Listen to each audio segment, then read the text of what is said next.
안녕하세요. 30년 경력의 이민 컨설턴트 한마음 이민법인 대표 김미연입니다. 많은 분들이 해외 영주권을 취득할 때 굉장히 고민하며 속을 밟으실 것입니다. 그런데 그 오랜 시간과 비용, 노력을 들인 영주권이 필요하지 않아져서 방치되는 경우들도 많이 보고 있습니다. 미국 영주권, 캐나다 영주권, 호주 영주권, 뉴질랜드 영주권 또는 유럽 국가들의 거주증이나 영주권까지 각 나라의 제도는 다르지만 공통점이 하나 있습니다. 받을 때도 절차가 필요하지만 정리할 때도 절차가 필요하다는 것입니다. 그런데 의외로 많은 분들이 그냥 신분증 또는 영주권의 유효기간이 지나면 자동으로 원상복귀가 되는 것을 알고 있고 영주권 카드에 기재된 유효기간이 지났는데 포기 신청까지 해야 하는 건지 많이 물어보십니다. 그래서 해외 거주증이나 영주권이 더 이상 필요하지 않을 때 왜 공식적인 포기 절차를 밟아야 하는지 알려드리며 한마음 이민법인에서 포기 수속을 어떻게 도와드릴 수 있는지 차근차근 말씀드리겠습니다.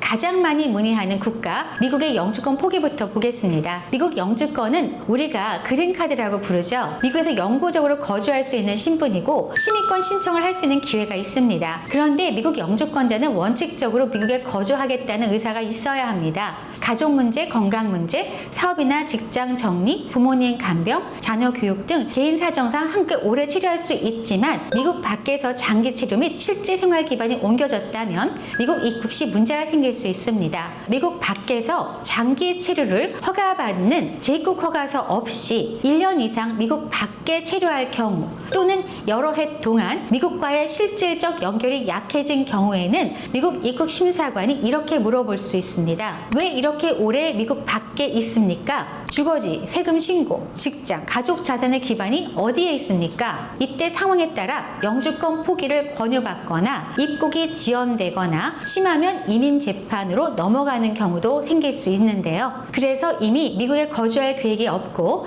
한국 또는 다른 국가에 정착할 상황이라면 영주권을 방치하기보다 공식적으로 정리하는 것이 필요합니다. 미국 영주권을 자발적으로 포기할 때 사용하는 서류가 폼 I-407입니다. 저는 더 이상 미국 영주권자 신분을 유지하지 않겠습니다. 라는 의사를 미국 이민국에 공식적으로 제출하는 절차인데요. 이때 영주권 카드, 여권 정보, 인적 사항, 포기 사유 등을 정리해서 양식에 맞게 정확하게 제출해야 합니다. 중요한 점은 그린카드 유효기간이 지났다고 해서 신분이 깔끔하게 정리되는 것이 아닙니다. 또한 미국에 안 살고 있다고 해서 세금이나 행정상 의무가 자동으로 정리되는 것도 아닙니다. 특히 미국 영주권 포기 시에 가장 주의해야 할 부분은 세무 문제입니다. 미국은 영주권자에게도 전 세계 소득 신고 의무를 적용합니다. 한국에서 발생한 소득, 금융자산, 계좌, 투자 자산들까지 미국 세법상 신고 대상입니다. 모든 분에게 같은 문제가 생기는 것은 아닙니다. 하지만 장기간 영주권을 보유하신 분들은 영주권 포기 전에 반드시 세무 검토가 필요합니다. 특히 최근 15년 중 8년 이상 미국 영주권을 보유한 경우에는 미국 세법상 롱텀 레지던트, 즉 장기 거주자로 분류됩니다. 이런 분이 영주권을 포기할 때 자산 규모, 소득 수준, 최근 5년간 세금 신고 이행 여부에 따라 covered expatriate로 분류될 가능성도 있고 그 경우 exit tax, 흔히 말하는 국적 포기세 또는 출국세 문제가 생길 수 있습니다. 그래서 저는 미국 영주권 포기 상담을 할 때 영주권을 언제 취득하였는지, 미국에 실제로 얼마나 거주하였는지, 최근 15년 중 몇 년 동안 영주권자였는지, 최근 5년간 세금 신고는 어떻게 하였는지, 한국과 미국에 어떠한 자산이 있는지, 향후 미국 방문 계획은 있는지까지 함께 확인합니다. 그리고 필요한 경우 저희 한마음 이민법인의 세무 전문가인 국내 세무사, 미국 회계사 등과 함께 영주권 포기 전후의 세무 리스크를 검토하시도록 안내드립니다. 영주권을 포기하면 나중에 다시 영주권 신청을 못하나요? 이 질문 영주권 포기하시는 분들에게 많이 듣습니다. 원칙적으로 자발적 포기 후 다시 영주권 신청은 문제가 없습니다. 다만 다시 미국 영주권을 신청하려면 그 시점에 이민 부류, 자격 요건, 재정 요건, 신원조회, 과거 기록들을 다시 심사받게 됩니다. 즉 영주권 포기 후 다시 영주권 신청할 수는 있다는 것입니다.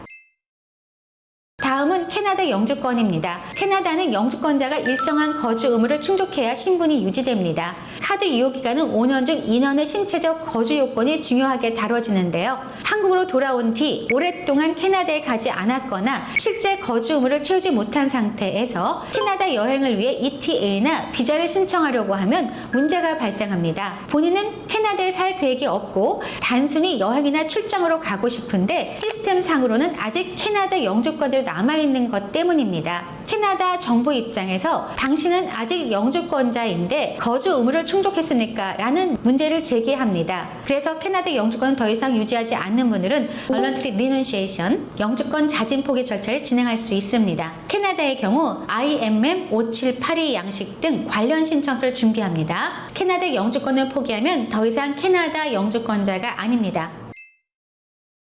호주와 뉴질랜드는 미국이나 캐나다처럼 영주권 포기 신청서와 영주권 카드 하나를 반납하면 끝이라는 절차와는 조금 다릅니다. 호주의 경우 영주권 자체는 비자 형태로 부여가 되고 해외 체류 후 호주에 다시 들어가려면 Resident Return 비자, 즉 RRV 문제가 중요하게 연결되는데요. 어떤 분들은 호주에 더 이상 거주할 계획이 없어서 RRV를 갱신하지 않고 자연스럽게 효력이 약해지는 방식으로 정리하기도 합니다. 하지만 한국 내 금융기관, 공공기관, 취업, 공무원 임용, 세무 문제 등에서 호주 영주권을 더 이상 보유하고 있지 않다는 공식 확인이 필요할 경우가 있습니다. 이럴 때는 호주 내무부 절차를 통해 신분 정리 또는 관련 확인 절차를 검토해야 합니다. 뉴질랜드도 마찬가지로 뉴질랜드 영주권 또는 거주 비자를 보유하고 있다가 한국으로 생활 기반을 완전히 옮긴 경우에 향후 뉴질랜드 방문은 방문자 신분으로 갈 것인지 기존 영주권을 유지할 실익이 있는지 공식적인 포기 또는 정리 확인이 필요한지 검토해야 합니다.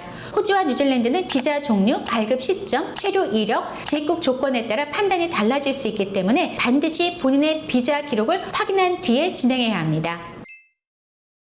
유럽 국가들은 더 조심해야 합니다. 왜냐하면 유럽은 유럽 영주권이라는 하나의 통합된 제도라기보다 독일, 몰타, 그리스, 프랑스, 네덜란드, 스페인, 포르투갈 등 각 국가별로 제도가 다르기 때문입니다. 어떤 국가는 일정 기간 이상 해외에 거주하면 영주권이나 장기 거주증이 자동으로 소멸될 수 있습니다. 또 어떤 국가는 별도의 신고나 카드 반납, 거주지 말소, 외국인 등록 정리 절차가 필요할 수 있습니다. 따라서 유럽권의 영주권 포기는 국가명과 정확한 체류 자격 여부부터 확인해야 합니다. 어떤 분들은 거주권을 정리하려는 것이 아니라 한국에서 금융 거래를 하거나 해외 이주 신고를 정리하거나 공공기관 제출용 증명서를 발급받기 위해 공식적인 포기 확인서가 필요할 경우도 있습니다. 이 경우에는 해당 국가의 이민청, 대사관, 영사과 또는 현지 담당 기관 등을 통해 어떤 문서가 발급 가능한지부터 확인해야 합니다. 그렇다면 해외 영주권 포기 수속 대행 시에 한마음 이민법인은 어떤 부분을 도와드릴 수 있을까요? 먼저 의뢰인의 신분 상태를 확인합니다. 어떤 나라의 영주권인지, 언제 취득했는지, 마지막으로 입국한 시점은 언제인지, 현재 카드나 비자가 유효한지부터 살펴봅니다. 그리고 앞으로 그 나라를 다시 방문할 계획이 있는지, 세금이나 가족 초청 문제는 없는지도 함께 확인합니다. 그 다음에 실제로 포기 절차가 필요한지 판단합니다. 어떤 경우에는 공식적인 포기 신청이 필요하지만 어떤 경우에는 이미 신분이 소멸되었거나 다른 확인 절차가 더 적합할 수도 있습니다. 그래서 무조건 포기 신청을 진행하는 것이 아니라 의뢰인의 상황과 목적에 맞는 방법을 먼저 안내드립니다. 이후에는 신청서 작성과 필요 서류를 준비합니다. 이름, 생년월일, 영주권 번호, 포기 사유, 서명 방식 등 작은 부분 하나하나가 잘못되어도 심사가 지연될 수 있기 때문에 처음부터 정확하게 준비하는 것이 중요합니다. 또 영주권 카드, 여권 사본, 출국 기록 등 필요 서류를 정리하고 해외 기관으로 접수해야 하는 경우에는 발송과 발송 후 배송 추적, 그 결과 확인까지 함께 관리합니다. 마지막으로 포기 확인서가 나오면 의뢰인에게 전달드리고 이후 그 나라를 방문할 때 이스타, ETA, 관광비자는 어떤 절차가 필요한지도 안내드립니다. 한마음 이민법인은 이 과정을 의뢰인의 상황에 맞춰 처음부터 끝까지 안내드리고 있습니다. 해외 영주권은 취득할 때도 중요하지만 포기할 때도 신중해야 합니다. 해외 영주권을 오래전에 취득했지만 지금은 한국에 정착하신 분, 영주권을 유지할지 포기할지 고민하시는 분, 또는 영주권이 사실상 필요 없어졌지만 어떻게 정리해야 할지 막막한 분들은 혼자 고민하지 마시고 전문가와 먼저 상담해 보시기 바랍니다. 한마음 이민법인은 미국, 캐나다, 호주, 뉴질랜드, 유럽 국가 등 각 국가별 영주권 포기 수속과 향후 방문 비자, 전자여행허가서, 세무 및 행정 리스크 검토까지 의뢰인의 상황에 맞춰 안내드리고 있습니다. 영주권을 받는 것도 중요한 결정이지만 필요 없어졌을 때 안전하게 정리하는 것도 그만큼 중요한 전략입니다. 오늘 영상이 도움이 되셨다면 구독과 좋아요 부탁드립니다. 궁금한 점은 언제든지 편하게 문의하여 주세요. 지금까지 한마음 이민법인 대표 김미연이었습니다. 감사합니다.